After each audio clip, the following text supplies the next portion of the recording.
মোহাম্মদ ফয়জুল করিমের সুযোগ্য সাহেবজাদা তুখোর ছাত্র নেতা জনাব হযরত মাওলানা ফজলুল করিম মুজাহিদ মাওলানা ফজলুল করিম আসসালামু আলাইকুম ওয়া রাহমাতুল্লাহ। আলহামদুলিল্লাহ। আসসালামু আলাইকুম। সবাইকে ধন্যবাদ, অনেক অনেক ধন্যবাদ। এখানে যারা আছেন সবাই আমাকে চেনেন, আমার বাবাকে চেনেন, এবং আপনারা এখানে যারা আছেন সবাইকে আমি চিনি এবং আমার বাবা আপনাদের সবাইকে চেনেন। কিন্তু অন্যান্য যারা প্রার্থী রয়েছে ওনাদের ছেলেরা বলেন, ওনাদের বাবারা বলেন, কেউ আপনাদেরকে চেনে না।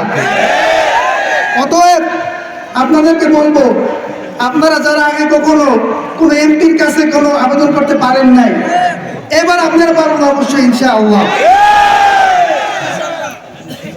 সবাই জানে এবং বলে যে হুজুর, বুঝি যে হাতবাগান প্রার্থী সবচেয়ে যোগ্য, কিন্তু কি করব, ভোট তো হয়তো বা ঠিক মতন দেওয়া যাবে না। এটা ভাবার কোনো সুযোগ নেই। নিজেদেরকে আওয়ামী লীগ ভেবে কোনো লাভ নাই, পিছন লাল করে দেওয়া হবে।